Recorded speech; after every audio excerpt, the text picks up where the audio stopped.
जब मारीच हिरण बनकर के आया है, राम जी छोड़ करके लक्ष्मण को गए हैं, लक्ष्मण सीता जी की रक्षा के लिए वहां पर खड़े हुए हैं, और जब मारीच का वध हुआ है उसने हा लक्ष्मण हा सीते करके पुकारा है।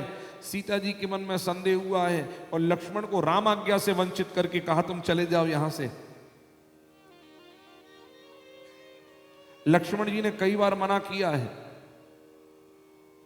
सीता जी ने माना नहीं, कुछ कड़वे शब्दों का प्रयोग भी लक्ष्मण के ऊपर सीता जी ने किया है।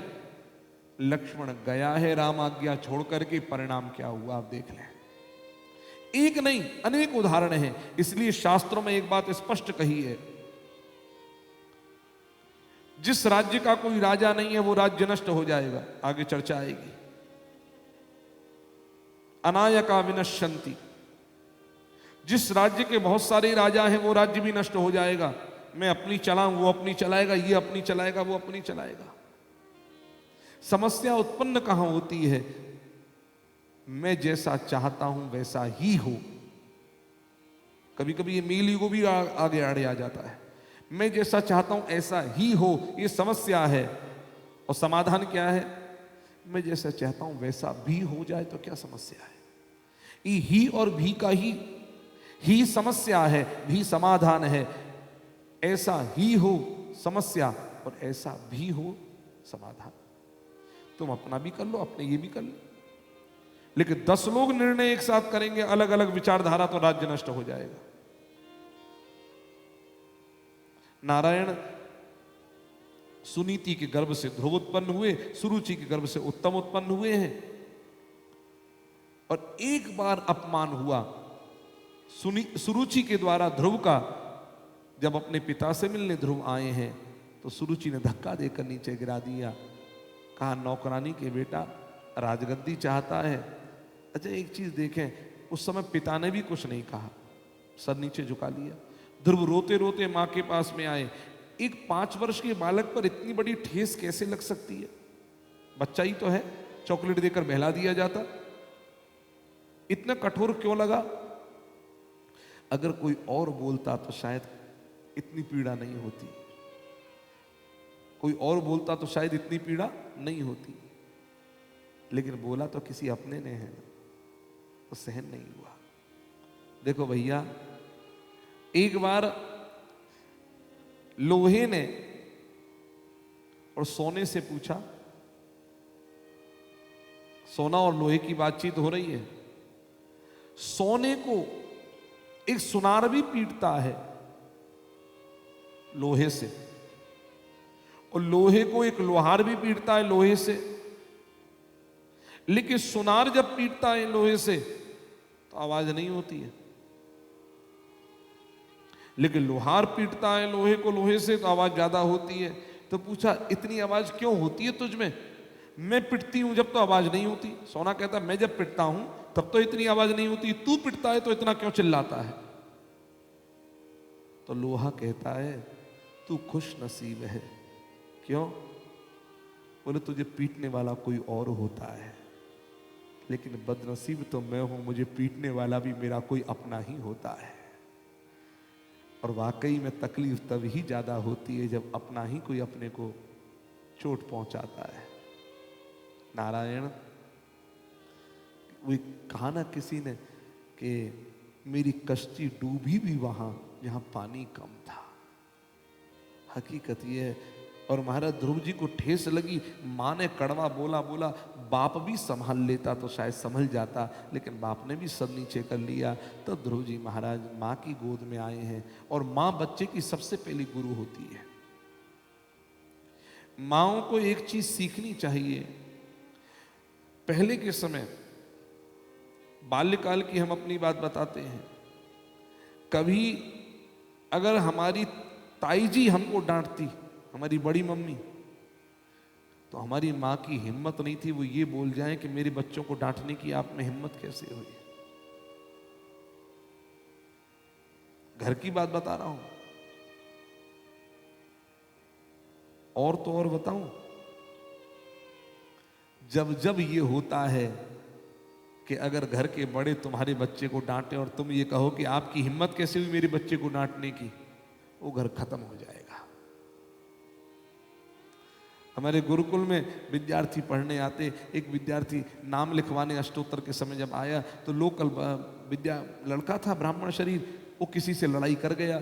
तो कुछ नेपालियों ने आके शिकायत करी गुरुजी से, दादा गुरुजी उसी समय थे। किसने किया? बोले उसने, फलाने ने, मनीपाड़े में रहता था। तो कहा अच्छा, हाँ ठीक है तुम जाओ। तो गुरुजी दर्शन करने जा रहे थे बिहारी जी का, तो मनीपाड़े में उसका घर पड़ा। तो घर में जाकर के बोला तेरे छोरे को समझा, आज ऐसे ऐसे एक लड़के के साथ मारपीट कर दी है विद्यालय में आए करके। तो उन्होंने प्रणाम किया। वो चाचा जी एक बात कहूं? बोले हाँ। अब पकड़ करके डंडा ही डंडा देते वहां, मैं खींच करके, आपको पूरा अधिकार है। नहीं नहीं बालक है, मैं तो समझा ही दिया। वाकई बाद में जब लड़का आया है उसका बात बाद में करी, पहले मारा उसे बुरी तरह पकड़ करके। वाकई बाद में बस पूछी कि मार काहे को रहे हो, मार तो बता काहे को मार रहे हो। बोले तू विद्यालय में ये करके आए हो, चल लेकर हाथ पकड़ के लाए, माफी मांग। भाव, पहले बड़े अपने बड़प्पन को समझते थे, अपनी गंभीरता को समझते थे, और आज मैं और मेरे में सीमित होकर के चल रहे हैं। मैं मेरा बच्चा, मैं मेरा बच्चा। और गवर्नमेंट ने भी वो कह दिया हम दो हमारे दो, बस हमें किसी से मतलब नहीं, भाड़ में जाए जो, हम दो हमारे दो। तो हम इतने संकीर्ण हो गए, इतने संकीर्ण हो गए, हमारी विचारधारा वहीं तक समट करके रह गई। अब पहले ये पूरा कुटुंब ही अपना हुआ करता था। हमारे राष्ट्र का एक उद्बोधन है, वसुधैव कुटुंबकम, सारा विश्व ही हमारा परिवार है। नारायण ध्रुव जी महाराज को मां पहली गुरु है, तो क्या कहती है? विष नहीं भरा बच्चे के अंदर। मैं सबसे कहता हूं अपने बच्चों के अंदर कभी विष मत भरना, भरना तो अमृत भरना। साइकोलॉजी के डॉक्टर्स भी कहते हैं कि देखो कभी पति पत्नी में झगड़ा हो तो बच्चों के आगे मत करना, बच्चों पे बुरा इफेक्ट पड़ता है। और बच्चे आपके पास बैठे और उनके बच्चों के भीतर ही भरो, तेरी चाची तो बेटा ऐसा ही है, तू उसके पास मत जाया कर, ये ऐसी वो ऐसी, तेरी बुआ ऐसी, तेरी नन्ना, ये सब मत बच्चों के अंदर भरो। अरे वो अभी पौधा है, विशाल वृक्ष बनना है। तुम क्या चाहते हो? तुम्हारे बच्चों के अंदर विष के फल आए या अमृत आवे? सींचना तुम्हें है, टीचर बाद में पढ़ाएगा, मां पहले सिखाती है। नारायण स्वामी विवेकानंद जब इंग्लैंड गए हैं, वहां की महारानी एलिजाबेथ वो कई प्रश्न किया करती थी। कोई साधु संत आते थे, उत्तर पाती थी, लेकिन संतोष नहीं मिलता। इस बार पता लगा स्वामी विवेकानंद आए हैं, तो मिलने के लिए गई, उनसे प्रश्न किया, उत्तर मिला तो इतनी प्रभावित हुई कि उन्होंने कहा क्या मैं आपके साथ भारत देश जा सकती हूं? तो स्वामी जी कहते हैं, बोले चलो, लेकर के चलूंगा। भारत में शेरनी पैदा होना बंद हो गया है, तो इंग्लैंड की शेरनी भारत लेकर के जाऊंगा। और उनको लेकर के आए हैं, और उनका भारतीय नाम हुआ सिस्टर निवेदिता, सिस्टर निवेदिता। और जब लेकर के आए तो स्वामी रामकृष्ण परमहंस और मां शारदा, तो महाराज मां शारदा बैठी थी, तो अंदर जाकर प्रणाम किया। बोले नरेंद्र आए? मां इंग्लैंड की महारानी जो है वो आई है यहाँ पर, तो बाहर खड़ी हुई है, अंदर बुलाऊं? तो तुरंत कहा घर की बेटी है, घर में अच्छी लगती है, बुला ले। भीड़ बहुत थी, बैठने की कोई जगह नहीं थी, कहाँ बैठे? प्रणाम किया आते ही आते, बैठने कहाँ बैठूं? तो तुरंत माँ कहती है शारदा कि जगह देख ले, बैठ जा। तो महाराज चारों तरफ देखती है, उसे कोई जगह समझ में नहीं आती। बोले there is no space, where should I sit? थोड़ी देर बाद में माँ ने एक थप्पड़ दिया पीठ पे खींच करके, वो समझ ही नहीं पाई। बोले तुझे कोई खाली जगह दिखाई नहीं दे रही? बोले नहीं दिखाई देती, इसलिए तो कह रही हूँ कहाँ बैठूं। तो माँ कहती है क्या तुझे माँ की एक खाली गोद भी दिखाई नहीं दे रही है बैठने के लिए? जो ये कहा, आंखों से झरझर आंसू गिर पड़े हैं, ऐसा मातृत्व तो आज तक देखने को मिला नहीं। एक अनपढ़, एक ग्रामीण भी एक अच्छी शिक्षिका हो सकती है यदि अपने बच्चों को प्रेम का पाठ पढ़ाए तो।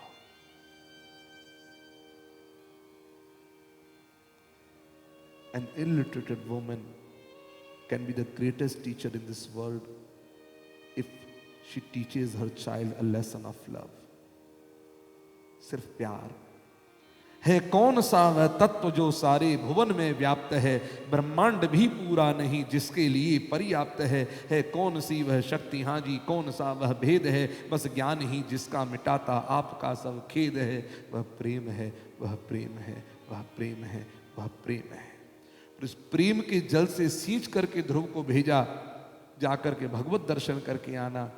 ध्रुव चलते जाते हैं, रास्ते में इन्हें नारद जी का दर्शन होता है और नारद जी इन्हें गुरु के रूप में प्राप्त होते हैं। बिना गुरु के भगवान की प्राप्ति संभव ही नहीं है। गुरु एक माध्यम है। देखो भैया, मैं हमेशा एक बात कहता हूं, अच्छा रोटी बेलते हो तो सीधे आग पर रखते हो कि तवे पर रखते हो? अरे बताओ। अच्छा रोटी बेल करके सीधे आग पे रख दो तो बनेगी? बस। तो आग और रोटी के बीच में जो तवा है वही गुरु है। वह कब तक तुम्हें अपने ऊपर रखता है? जब तक तो अग्नि के ऊपर पड़ने लायक न हो जाओ।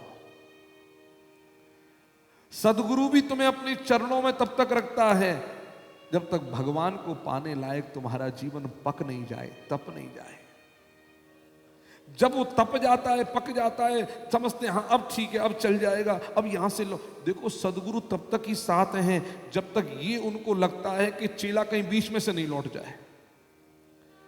ऐसा ना हो कि साधन कच्चा रह जाए। जब साधन पक जाता है तब कहते हैं लो साध्य सामने खड़ा है, ईश्वर सामने है।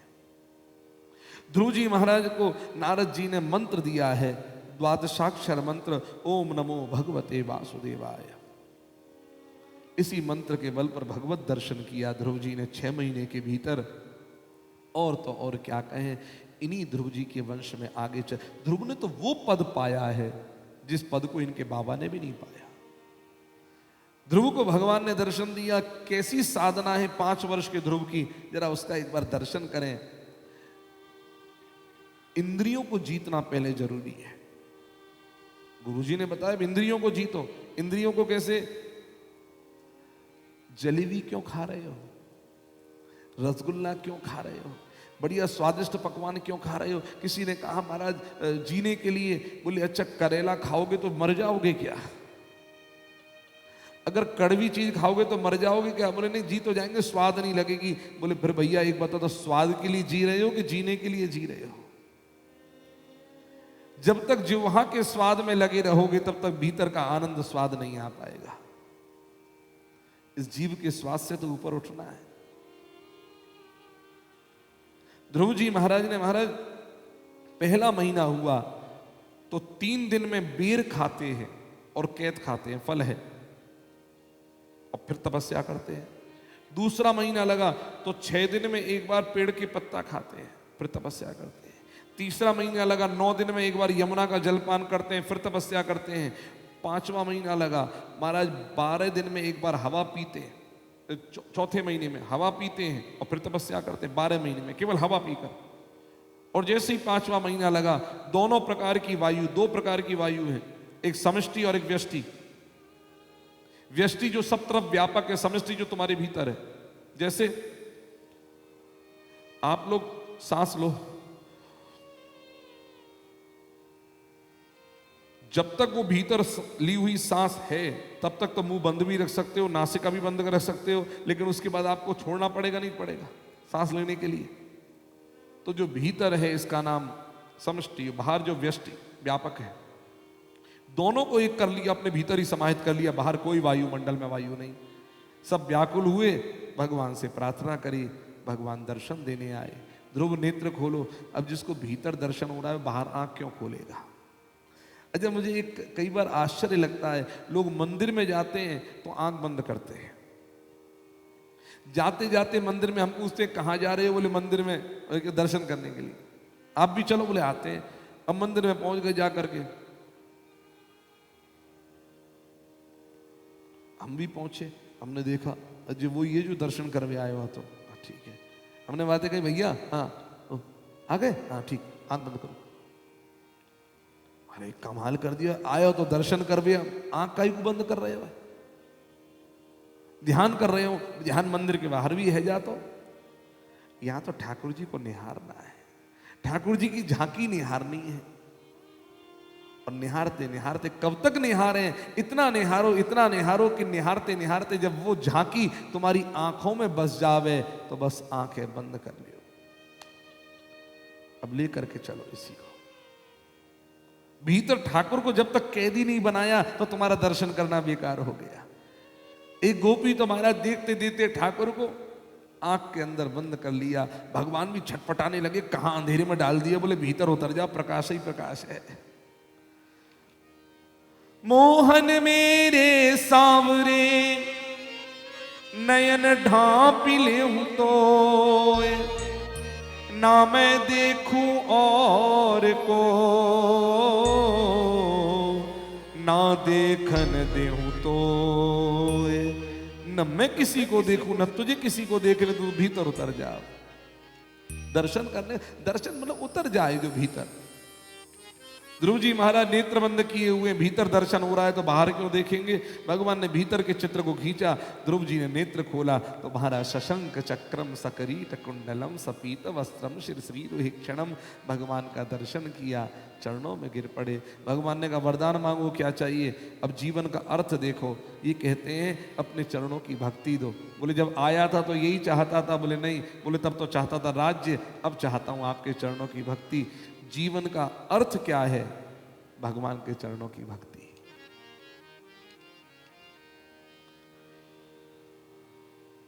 धर्म न अर्थ न काम रुचि गति न चाहूं निर्वाण जन्म जन्म रति राम पद यह वरदान न आन। जन्म जन्म आपके चरणों की भक्ति। देखो बाली भी जब मरने लगा है तो भगवान से क्या कहता है? भगवान से कहता है कुछ मांगना चाहता हूं। मांगना चाहता है। बाली तू कहे तो तुझे जिंदा कर दूं, मरने ना दूं, प्राणदान दे दूं? बाली कहता नहीं नहीं नहीं, प्राणदान नहीं चाहिए। क्यों? ये अवसर मिलेगा जो आज आपके हाथों से लगा बाण। अरे बड़े बड़े विमलात्मा योगी भी ध्यान करते हैं कि मृत्यु के समय आप सामने आ जाओ, और आप सामने नहीं आ पाते। हृदय में आ जाओ, हृदय में नहीं आ पाते। आज आप सामने आकर के खड़े हो गए हो, ये अवसर नहीं मिलेगा। और बाली क्या कहता है?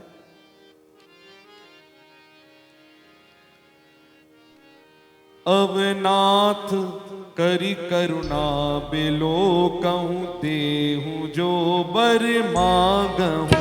अब नाथ करी करुणा बिलो कहूं देहूं जो बर मांगहूं। अब नाथ करी करुणा बिलो कहूं देहूं जो बर मांगहूं। अब नाथ करी करुणा बिलो कहूं देहूं जो बर मांगहूं। जेहि जोनि जन्मों कर्म बस तह राम पद अनुरागहूं। जेहि जोनि जन्मों कर्म बस तह राम पद अनुरागहूं। हे नाथ, अब नाथ करी करुणा बिलोकहूं, मुझे करुणा से देखो, और देहु जो वर मांगहूं, मुझे वो वर दो जो मैं आपसे मांग रहा हूं। किसी भी योनि में जन्म मिल जाए मुझे। जेहि जोनि जन्मों कर्म बस, मेरे कर्मों के वशीभूत मुझे किसी योनि में जन्म मिल जाए। कुत्ता, गधा, घोड़ा, ऊंट, सुअर, जो बनाना चाहो। लेकिन एक चीज, उन योनियों में भी जन्म लेने के बाद भी आपके चरणों में अनुराग बना रहे। जेहि जोनि जन्मौ कर्म बस तह राम पद अनुरागहु। जेहि जोनि जन्मौ कर्म बस तह राम पद अनुरागहु। अब फिर अंगद इधर आओ। अंगद आया, पिता को देखिए बाण लग रहा है, प्राण निकल रहे हैं। नाथ यह तनय मम सम विनय बल कल्याण प्रद प्रभु लीजिए। यह तनय, यह मेरा पुत्र है, मेरे समान ही। भगवान कहते अभिमानी है तेरे समान ना। यह तनय मम सम विनय बल कल्याण प्रद प्रभु लीजिए। विनय है, बल है मेरे समान। और एक काम करिए, इसका हाथ पकड़ लीजिए। भगवान ने कहा अकड़ नहीं गई। अपने पुत्र से नहीं कहता कि मेरा पांव पकड़ ले, मुझसे कहता हाथ पकड़ ले। क्यों? बाली कहता है ये बच्चा है, मैं जानता हूं इसने ये आपका पांव भी पकड़ेगा, लेकिन अगर इसने केवल आपका पांव पकड़ा और आपने इसका हाथ नहीं पकड़ा तो संसार के बेले में भटक जाएगा, छूट जाएगा। लेकिन हमें एक बात का विश्वास है, यदि आपने इसका हाथ पकड़ लिया है तो भव सागर पार लगा करके ही दम लोगे महाराज। यह तनय मम सम विनय बल कल्याण प्रद प्रभु लीजिए। कहीं बाह कहीं बाह सुर नर नाह आपन दास अंगद कीजिए। कहीं बाह सुर नर नाह आपन दास अंगद कीजिए। कहीं दास अंगद कीजिए। कहीं दास अंगद कीजिए। ये है प्रेम। भगवान ने कहा वो तो है, और कुछ मांग ले। अंत में जाकर के ध्रुव यही कहते बस भक्ति ही चाहिए। तो भगवान ने कहा भक्ति तेरी इच्छा से दे दी, और अब तुझे राज्य करना पड़ेगा 36,000 वर्ष राज्य, और मेरी इच्छा से। ध्रुव जी महाराज को लौटे हैं ध्रुव जी महाराज। अब तो माता पिता सबका लाड़ मिला, और जिसने कठोर कहा था उसको पहले प्रणाम किया है। लोग कहते हैं कठोर बोलने वाले को प्रणाम, बोले हाँ। बोले क्यों? बोले ये कड़वा ना बोलती तो आज भगवान की ओर मेरा पांव कैसे आगे बढ़ता। भैया कड़वे बोलने वाले भी अच्छे, क्यों? जीवन बदलता ही तब है। अपनों की, एक ने कहा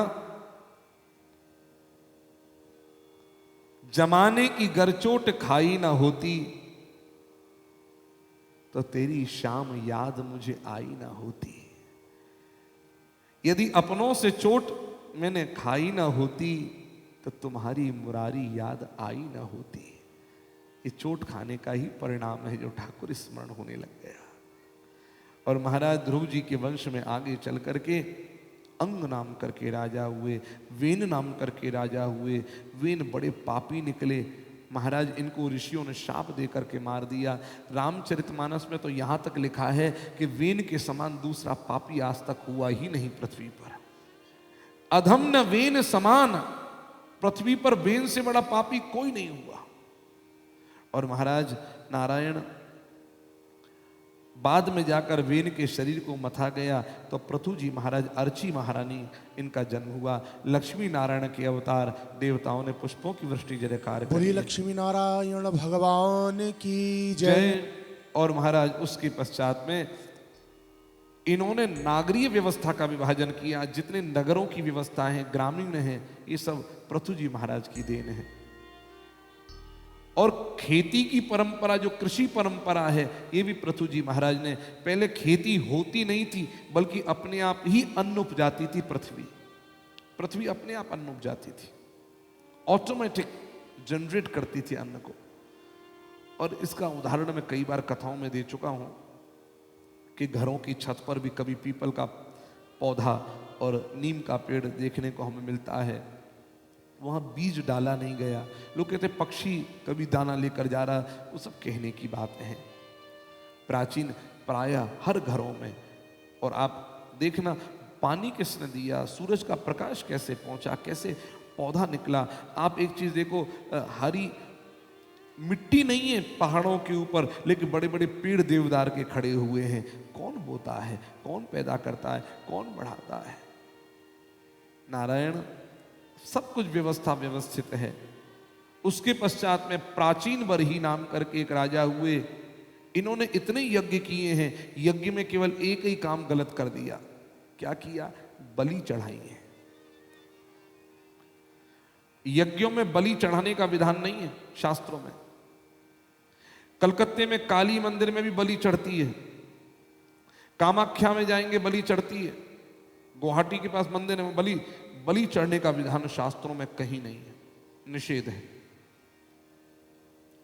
महाभारत के शांति पर्व में स्पष्ट लिखा हुआ है, सुरा मत्स्या पशुर मांसम द्विजातीनाम बलिस्तथा धूर्त ही प्रवर्तितम यज्ञ नहीं तद वेदेशु कथ्यते। वेद नहीं कहते, ये परंपरा धूर्तों ने चलाई है, शास्त्र परंपरा बिल्कुल नहीं है। और कहीं आपको ऐसा श्लोक प्राप्त हो जाए जहां बलि की बात लिखी है, वहां उसका अर्थ वो नहीं है जो आपको बताया जा रहा है बलि के लिए, उसका अर्थ भी अलग है। नारायण। शास्त्रों में ऐसे एक नहीं अनेक श्लोक हैं जिसका अर्थ तोड़ मोड़ करके प्रस्तुत किया जाता है। देखो, एक संप्रदाय है जो शास्त्रों के अनुसार चलती है, और एक संप्रदाय है जो अपने शास्त्र खुद बनाती है, जो अपने शास्त्र या फिर शास्त्रों के श्लोकों को तोड़ मोड़ करके प्रस्तुत करती है। वो संप्रदाय, क्योंकि व्याकरण के बल पर, संस्कृत व्याकरण है, व्याकरण के बल पर तोड़ मोड़ करके प्रस्तुत करती है। आद्य शंकराचार्य जब आए तो आद्य शंकराचार्य के लगभग 3 या 4 शास्त्रार्थ ऐसे हैं जो बड़े प्रसिद्ध रहे हैं, और उन शास्त्रार्थों में एक शास्त्रार्थ हुआ है मंडन मिश्र के साथ में। आद्य शंकराचार्य का गजब का शास्त्रार्थ हुआ है। कहां पर? बिहार में। आद्य शंकराचार्य शंकर के ही अवतार हैं, और वह शास्त्रों की परंपरा का निर्वाह सही तरीके से हो, शास्त्रों का यथार्थ ज्ञान सबको मिले, इसके लिए आद्य शंकराचार्य का अवतार हुआ। और आद्य शंकराचार्य जगह जगह गए हैं। मंडन मिश्र के यहां पर जब गए हैं तो गांव में, अब आप मंडन मिश्र की एक छोटी सी छटा आपको दिखाता हूं कि मंडन मिश्र से मिलने के लिए गए हैं, शास्त्रार्थ करने नहीं, मिलने के लिए। सुना है बहुत विद्वान है, तो उनसे कुछ ज्ञान का आदान प्रदान हो जाए। जब मंडन मिश्र के गांव में पहुंचे तो पूछा, मंडन मिश्र का घर कहां है? आद्य शंकराचार्य ने। और किससे पूछा? एक कुएं से पानी भरने वाली ग्रामीण अंचल की उस महिला से पूछा कि यहां मंडन मिश्र कहां रहते हैं। आप जानते हो, उस देवी ने 3 श्लोक कहे हैं, संस्कृत में बोली, 3 श्लोक कहे। और उन श्लोकों में एक अर्थ था कि मंडन मिश्र का घर आपको अगर चाहिए तो मैं आपको पता बता देती हूं कि जिस घर में तोता और मैना संस्कृत में संवाद कर रहे हो, शास्त्र चर्चा कर रहे हो, वो घर मंडन मिश्र का घर है। अब आप सोचिए कितने बड़े विद्वान मंडन मिश्र होंगे, जहां के पक्षी भी पिंजरे में बैठ करके शास्त्र चर्चा करते हैं। पहुंचे, आद्य शंकराचार्य की भेंट हुई मंडन मिश्र से, संवाद हुआ, शास्त्रार्थ होने लग गया एक विषय के ऊपर। शास्त्रार्थ जब होने लगा तो शास्त्रार्थ में जज कौन बनी? मंडन मिश्र की अपनी पत्नी भारती, वो जज बन के बैठी। आप सोचिए वो भी कितनी विदुषी होगी। और महाराज, शास्त्रार्थ में मंडन मिश्र पराजित हो रहे हैं, देखो। और अंत में जाकर पराजित हुए ही थे कि भारती तुरंत खड़ी हो गई। वो कहती हैं, अभी मेरे पति पराजित नहीं हुए। आद्य शंकराचार्य ने कहा, वो कैसे? बोले, ये मैं अर्धांगिनी हूं, आधा अंग पति है, आधा पत्नी है। आप यदि मुझको पराजित कर जाएंगे तो पूरी तरह इनको पराजित माना जाएगा। और तब भारती बैठी शास्त्रार्थ करने के लिए आद्य शंकराचार्य से, और महाराज उन्होंने श्रृंगार रस पर चर्चा करनी शुरू कर दी। अब आद्य शंकराचार्य ने तो विवाह किया नहीं, श्रृंगार रस को क्या जानेंगे। और श्रृंगार रस पर जब चर्चा हुई तो महाराज आद्य शंकराचार्य पराजित। आद्य शंकराचार्य ने कहा हाथ जोड़ करके कि अभी पूर्ण रूप से मैं भी पराजित नहीं हूं, मुझे 6 महीने का समय चाहिए, 6 महीने का। शिष्य साथ में थे, आद्य शंकराचार्य चले और शिष्यों से कहा देखो अमुक जगह पर एक राजा मरा है, उसके शरीर को जलाया जाएगा, उससे पहले मैं अपने शरीर को छोड़ करके उस शरीर में प्रवेश करने वाला हूं। पर काया प्रवेश कहते हैं इसको।